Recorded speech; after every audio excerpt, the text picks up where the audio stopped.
everybody. For this year, I chose a very vague title, quite on purpose, because there's, well, like every year, too many things that I want to talk about. But before I get into it, let me try to break this down. So when I talk about making the most of Haxe, this is generally like on a question that could be asked on 3 levels. How you could do that as an individual by choosing the right approach to Haxe and setting useful expectations and getting rid of the rest. Not doing the second was a big problem for me for a long time.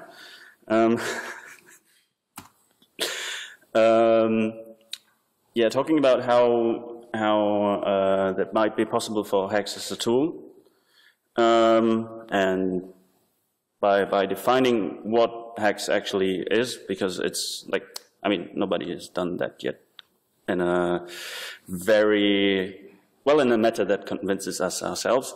And once we have figured that out, then to kind of be able to work together as a community.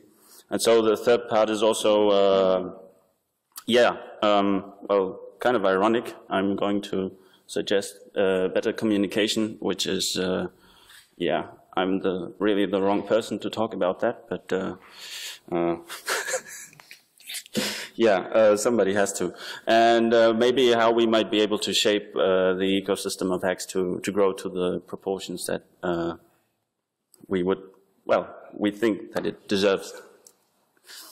Okay, so talking about Haxe as an individual, I'm gonna take a step back. I'll talk a bit about me, which I usually don't like to, but I'm like the only person I kind of know in some detail. So yeah, so this is basically my family graph. The red ones are females, and everything with an M are mathematicians, and only my grandmother on my father's side did something more or less normal, but it also had to do with numbers. And so the L down there is lucky me. And so this is what it led to, kind of a Nerdvana. I'm the guy with the green hair in the first row. So as a young boy, I was partaking in a lot of mathematical competitions, and I actually took a lot of fun out of this, and I was actually quite good, but that's not too important. But it did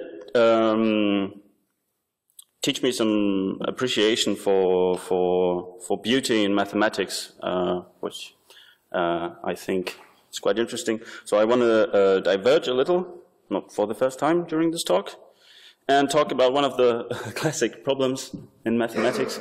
You might know this. Probably every game engine has this one, the Pythagorean theorem. And there's about, it was actually, I think, discovered in Egypt a long time ago. And then people tried to actually show why it works. And there's like 100 different proofs.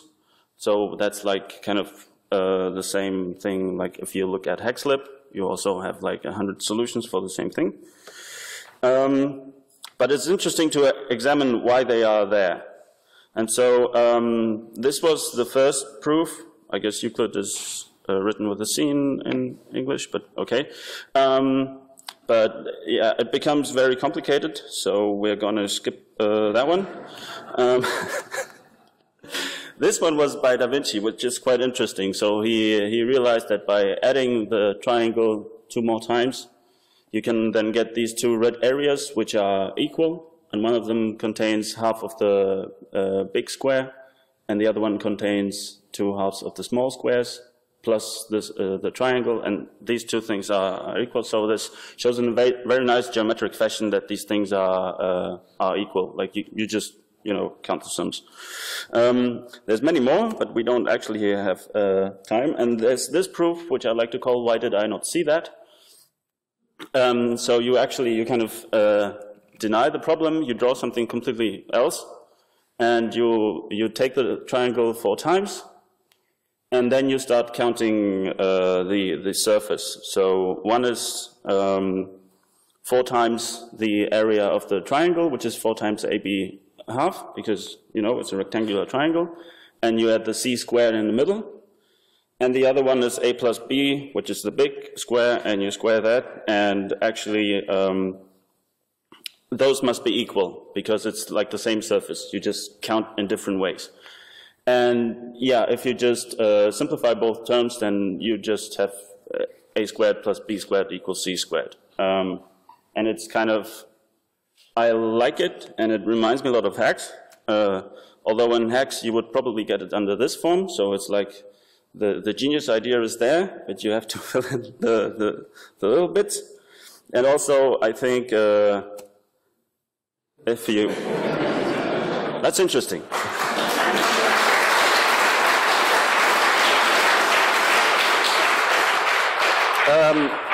Yeah, but only brings me back to, you know, I mean, sometimes it's just, yeah, important to look at things and try something different. Which is why we actually need to reinvent wheels. So this is a stone from a pyramid, I think. Well, I found it on the internet. There it was considered a stone on the pyramid. And the Egyptians would transport these on logs to roll them, you know? I mean, put many logs, and I was thought like, oh, those poor guys, they didn't have wheels, so they had to do this. Actually, I was wrong. The wheel is much older than the pyramids. It's just a problem with the friction that you get. They didn't have wheel bearings. But it was like right in front of their eyes, because the notion of having these rolls to reduce the friction is actually what you put in the wheel bearing. And they just, yeah, didn't get around implementing that because they were too busy carrying stones. And so otherwise what can happen is kind of, I mean, if you don't care enough about these things, then you can go the way the Roman Empire did. It rose and then it collapsed, and many people say that it didn't because it was tough to administrate that much stuff back in the days. And I would like to blame it on that X, on the numeral system that the Romans had. If you try to do arithmetics with it, like just divide stuff, or write down fractions, it's like insanely complex.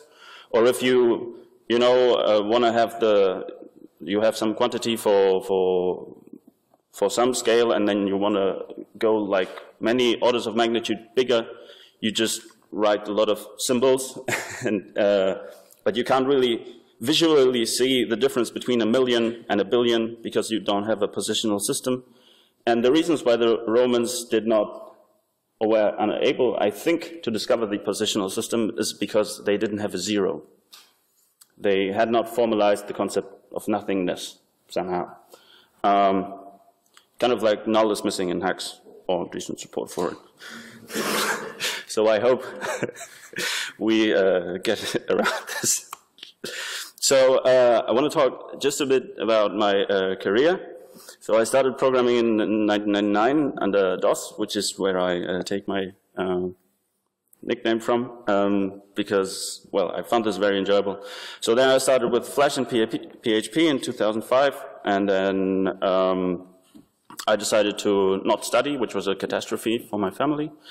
But I began doing some freelancing, and hang on, how are we for time? I'm just going to continue.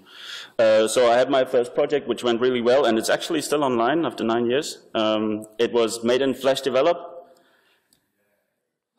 and was my first money that I made. I was very, very proud. I donated to Flash Develop right away. And so then I played with a lot of stuff during a time when a lot of things were happening and being tried, and I played a lot with ActionScript 2, and I tried to take some CS lectures and do some theoretical stuff, but I found out that this wasn't for me.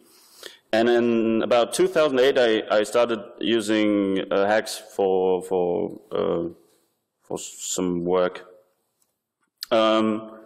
And around that time, I started trolling on the mailing list, demanding that Haxe becomes more like ActionScript 2, and yeah, all this kind of stuff that you do when you are new to Haxe. And in 2010, I joined my last ActionScript 3 project and failed to establish Haxe as a technology. It was still spelled like that then, I hope. Well, the reason was that because Haxe was this one-man show, right, and you couldn't bet on it, and Flash was this safe thing backed by Adobe. And and they said, I mean, the most ironical thing is I said, okay, but Haxe is awesome because of this Haxe remoting, and it was actually for a game, and we needed a server part and a client part, and you know, all that. And they said, like, no, we're going to use AMF PHP instead. 2 months later, the project website was down of AMF PHP until Celix Labs picked it up. Okay, so instead I said, well, okay, if you can do what you love what you do. So I got like really into Flash and also very addicted to Stack Overflow, becoming the top answerer there. I think I'm still like in the top 10 after 4 years of doing nothing. And I started, arguing that Haxe become more like AS3 in turn. So then Adobe sets like the new standard for poor leadership. I don't know, let's not discuss that. And so I transitioned through Haxe PHP to Haxe. I actually didn't really tell my clients I was not writing PHP code, because like average PHP code is not any less readable than the output that we generate. So it was okay. And they loved the fact that just before the deadline they could change stuff without me worrying about parser errors or this kind of stuff. So that went well. So yeah, Haxe as a tool, what is that? What are we doing? I think it's important to define and maybe not be so technical about it, but be kind of crazy, because this is what we say, right? And it's kind of hard to sell because we know how tricky it is, in fact, to really target many of those things. And I just love this quote.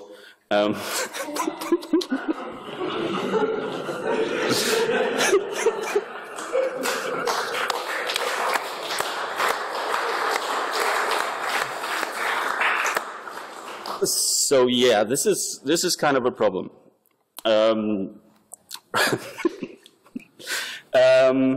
But as a working theory, could we assume that Haxe is actually just the best language around? I shouldn't have said thing. A language in terms of gaining the capability to formalize thoughts yet unthought, kind of like seeing things in a different way, inventing the next zero, sort of. So let's look at that. I want to briefly show some of the stuff that I've been doing. Let's see how much of it actually runs. So this is a project, all with the same code base. Not that interesting. So localhost 8000. Okay, so this is a cross-platform abstraction layer I made for writing servers in Haxe. And this is the app running in PHP. So it does have like some nice things. I have some posts that are coming from a MySQL database and stuff like that. And I can just again. So I'm Dave. Don't worry.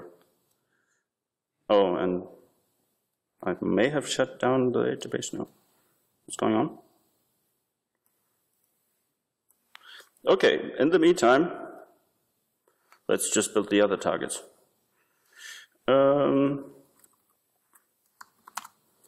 So this is something I'm actually relatively excited about, because using Java is always kind of fun, because of all the warnings that I always manage to generate.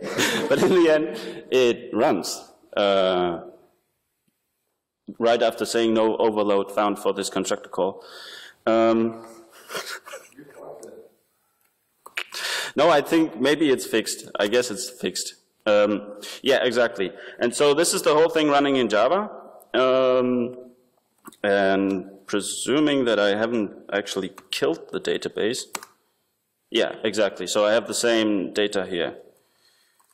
Let's see whether it works here. I must be doing something wrong.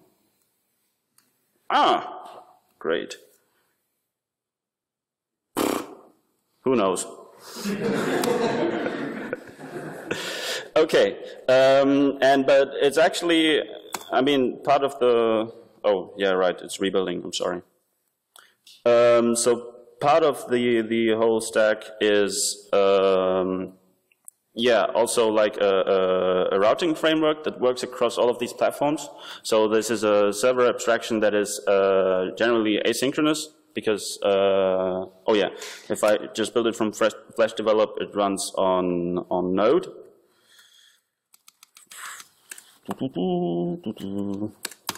So yeah, okay.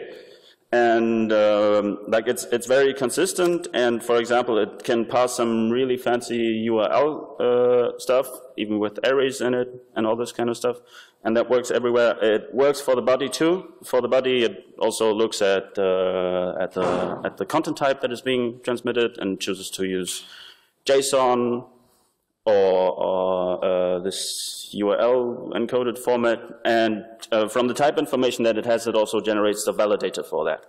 So basically, you just get this normal Haxe function, and you can say, all right, this is the stuff that I want.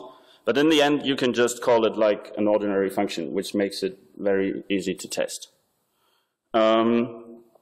And so the database that I'm unable to insert into right now, that I can read from, also works on a pretty neat macro stuff. So you just define your tables, and you get a database, and then you connect to it. And unlike Esport, it's asynchronous, and you can have multiple databases, which is also quite helpful.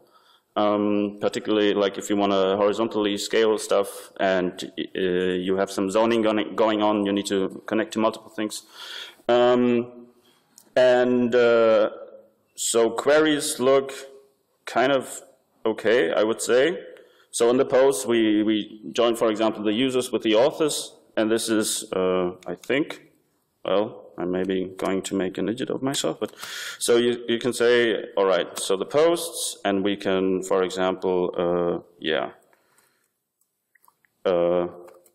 we get the autocompletion most importantly in this thing, or we don't. Okay. Well, what can you do? I don't really have the time to fix it, but it's like it's type safe, and like a lot of this stuff actually does not even come out of macros. That's what's quite interesting to discover. SQL expression. So this is a data type that exists at runtime that looks a lot of like expressions at compile time, but it actually has all the operations defined on it. So you can just take SQL expressions and use hex operators on them, creating new SQL expressions, and then actually the connection class has to understand what a condition is, condition being an expression that returns a bool. So it's also type checked by Haxe. Actually. So, and yeah, there are a few pending tickets for stuff that I could use to throw most of the macros out, because this could like really work almost out of the box, except for some little details. But I think that's a really great application of Haxe, and it's awesome in that you don't need an ORM that kind of tries to hide the database. You can like really use all the power of relational algebra. And it's type safe, and it's safe against injections and all this kind of stuff, because unlike almost all SQL interfaces, you don't construct some string, but a structured thing, which is fitting because it's called structured query language, although most times queries are just thrown together as strings, even in the case of prepared statements, which then makes SQL non-portable. But this way, you know, you can get a very consistent thing. Of course, it only works with MySQL now, and we've seen that it doesn't always work with MySQL. But yeah, I think the moral of that is this. And I mean, there's more stuff that I could show, but the interesting or important point, I think, is this is very hard to do in another language. You do need at least some macros, I think. Or the language needs to have built-in support for this, but for, you know, just someone to come along, like I didn't, before I started this, I knew very little about SQL, and I was very happy to know almost nothing. This changed, and what I understood of it, I could codify, I could teach the compiler to do that for me, to understand this, to check this, and like if I do something wrong in here, then it will tell me. Like when I try to compare these, then it will tell me that that string should be int, right? This is the relevant one. It also generates a lot of noise, but yeah, not the important part. So yeah, and this to do in other languages is quite hard. I think C# added something like this through LINQ, but they had to do it like embedded in the language, and we can do this kind of stuff on our own. So yeah, and also another thing that was pretty fun, I think, is so I've had a bit of time on my hands, and I've written this macro-based parser that, well, is able to parse stuff. Not very exciting, but knowing and to also to generate strings. And the interesting bit is it has like all the type information, which is why it does not use any kind of reflection to access the fields. So it generates a class, and then, for example, if we look how this object, which has a foo and a bar field, is written, then it actually just has a buffer. It already takes like the first key and the dots that go with it and all this kind of stuff. And you know, it can generate like very compact statements, and then the analyzer comes in and throws in some stuff, and then in the end you can throw this through Clojure in advanced mode because you're not using reflection. It's still working. The names don't get gobbled, so you hang on. So this thing is even documented and tested. And I made some performance benchmarks here. So, well, where it reads speed up, it often is a slow down. But what really amazed me is that this is like up to 5 times faster than the native serialization, JSON serialization on Node.js. This was somewhat surprising. And there's still a room for optimization, like the parser is more of a proof of concept kind of thing where correctness was most important. So yeah, and this is the kind of stuff that you can do, and what's quite interesting is you can also like have your own data types, so then it will tell you, what am I doing? I'm sorry. Yeah, so I cannot parse foo, right, because the framework doesn't know how. And foo is an abstract, and it can be constructed from strings. But like every time I do that, foo is prepended. So like if I would use this way of going about things, it would not work. But I can just define, there's a type, special type called representation, which is nothing but really a marker. And if I add these implicit casts that tell how something is turned into a JSON representation and how it is cast from a representation, then I can put in some validation code there, and then it allows to parse. So now, I mean, yeah, nothing happens.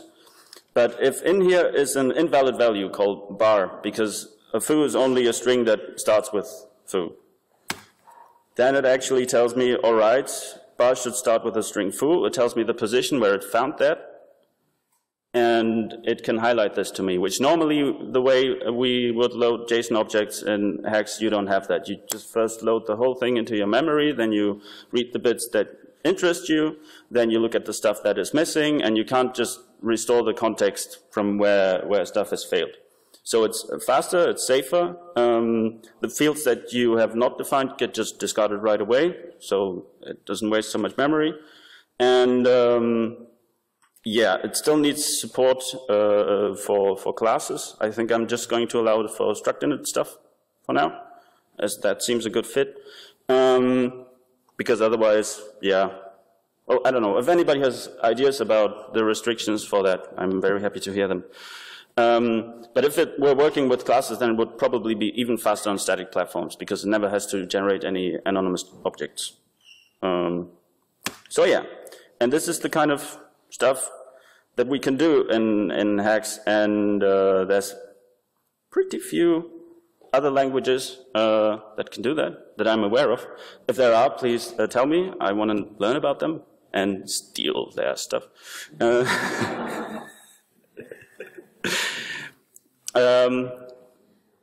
But yeah, and what's really important, I mean, for me it's important to do this stuff because I use it in my job and all of that.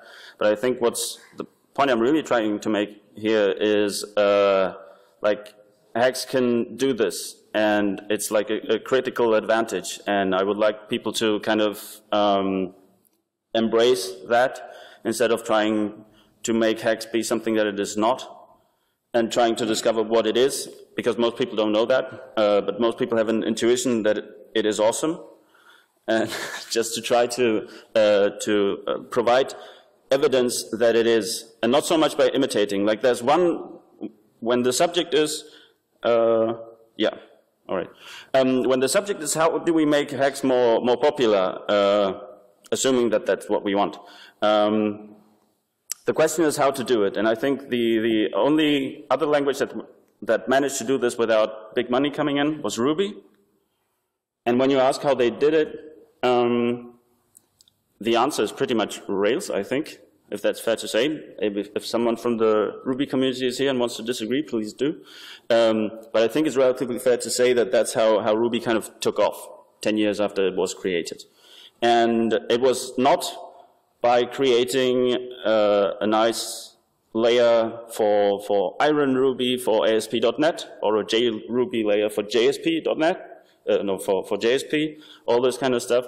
They kind of tried to understand what their language is really good at, and they created something really new. And that's what made people move. And with NME and OpenFL, we've been just lucky enough that some other technology died. But this is nothing that we can control. Otherwise, it's not clear whether those people really would have migrated here. Like if Adobe had somehow managed to make their APIs work elsewhere, a lot of the people who migrated here wouldn't just have come, I guess. I mean, I don't know. That's my theory. And so I think, like as a team and as a community,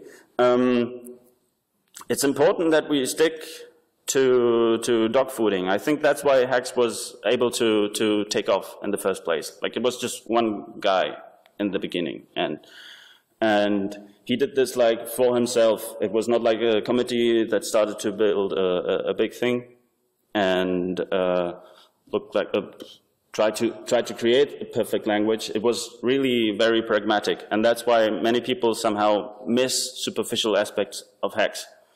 But my impression was that every time you look at the thing in detail, you see that all the important things are there. You just need to connect a few dots for it to work for you. And well, there's bugs, of course, and some of them are nasty, but I have spent my last 3 years developing for various browsers, so yeah.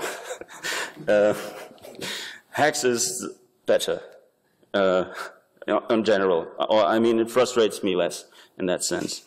I think we need to find a way to learn about modularization. It's hard. I don't pretend to have any kind of answers. Like I love to split my code into thousands of packages. Like the web server stack that I showed you, which has its own TCP, async TCP implementation for sys platforms, and an HTTP implementation on that, and a wrapper for PHP, and a wrapper for Node.js, and the SQL stuff, and blah, blah, blah. All of that is just like 10,000 lines of code in 11 different libraries. And I guess like if I put it into one, it would be less code because I'd have less import statements.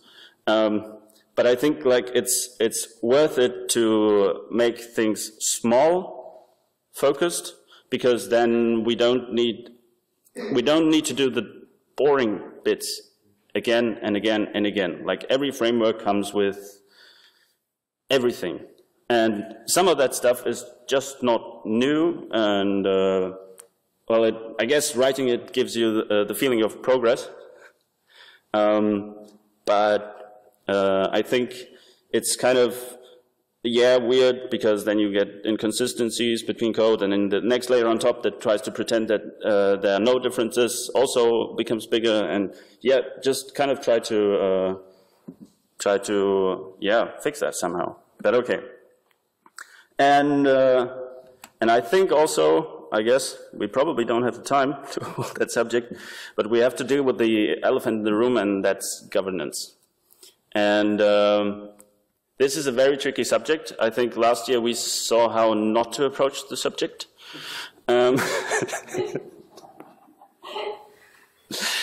But, I mean, it's something that needs to be talked about, and it's too bad that Nicolas is not here. Very, very kind of tragic. But it's something that we have to talk about, and I don't really want to go into it in detail. But for me, like for the direction that I need Haxe to move for my job, I find it increasingly hard to work with Nicolas, because I see that game development must be following completely different principles somehow, or for him it must be. And it's really a pity, because I think like we have the potential to with the stuff I demoed, for example, like, I mean, regardless of whether it's that or whether somebody else writes it in a better way, we have the potential to give all web developers like a really solid foundation that will run on JavaScript, that will run on like on Node, that will run on PHP if you needed to put it on some web space, that will run like almost anywhere, and that will be like CAR for web development, or OpenFL for web development, or whatever you want to call it. And that's a big thing, because I don't think there is any such thing yet. And that would be like pretty cool, but like every time I also talk to other web developers, it seems like moving Haxe to a direction where that's possible or easier, or you don't have to do so much stuff yourself, is met with much resistance. And I understand that, because Nicolas' needs are very different, and that's a good thing, that he insists on them, but there has to be a way to broaden the input to match other use cases. And I think that's all I want to say about it, really, because yeah, it's hard to solve that in a monologue. Okay, so I guess that's it from me for this time.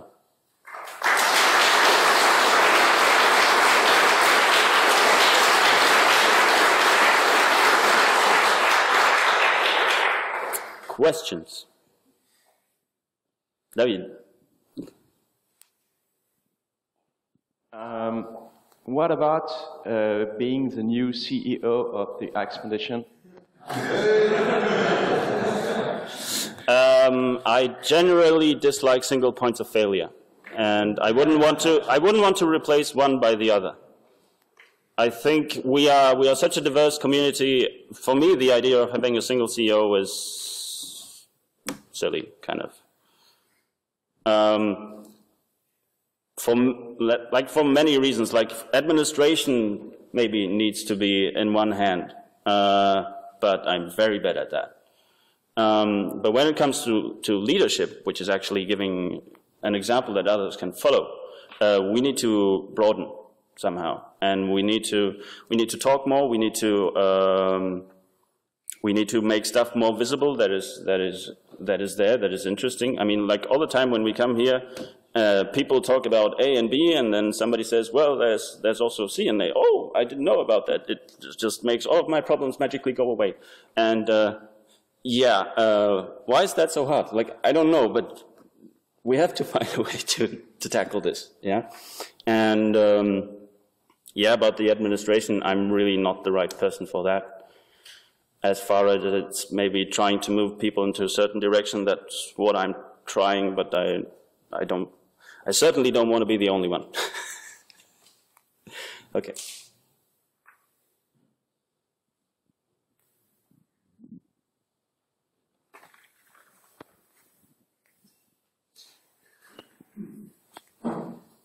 Hi. Hi. I have a question. Okay, we all agree Haxe is a great tool for cross-platform code. Like you can switch from one platform to another, one technology to another. You can have a single code base between PHP and JavaScript and Java and yes, etc. My question is, I really see. I mean, there are very good reasons to do that. For example, if you make a game, because if you want to share the same code between different mobile platforms, iOS, Android, you don't have control on what language and what technology they accept. But when you do a website, you usually have control on which server it's on. So I'm wondering, in which case you need to have a framework that actually works on both Node.js, Java, and PHP. I mean, from my point of view, I don't see where is the point of that. I really see the point for games and everything that works on like mobile devices, but not on backends. I mean, I'm curious to see in what case it could be useful. Okay, in what case could that be interesting? Well, I think, well, it's some desperate attempt to fight fragmentation, right? Because I mostly do Node.js stuff. So in essence, like any language that compiles to JavaScript would do for me. And that's about it. But Haxe has the right feature set, or the best one. And it's even like when I use other NPM modules, I always at some point I hit a wall. And most of the times I just pretend it's not a problem. I patch in a workaround, and the thing is shipped.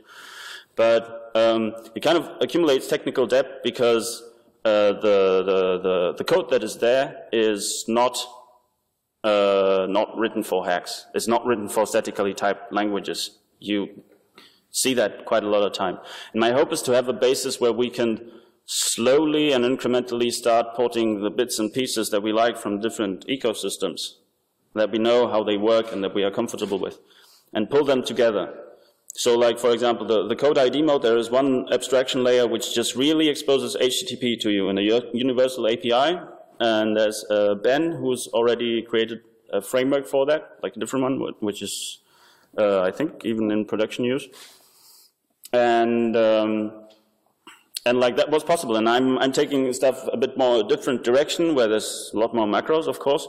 But like we kind of speak the same language. And it's possible to take code from his framework, stick it into mine, and the other way around, and we can work together. And I think that's like really important, because in the Haxe community we like have 100 guys running into 200 directions, and that's what I kind of hope to do.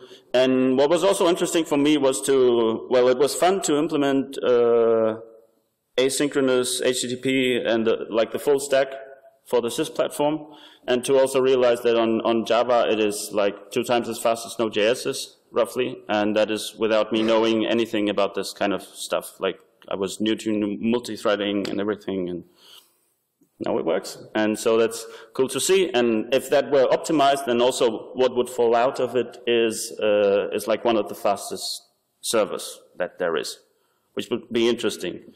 Because then you just can say, all right, I'm going to deploy this on a server that is much faster than other stuff is. But you still have the possibility to fall back to PHP if stuff breaks, or, you know. Okay, thank you. Is that kind of, it dances around the question, but yeah. Thank you.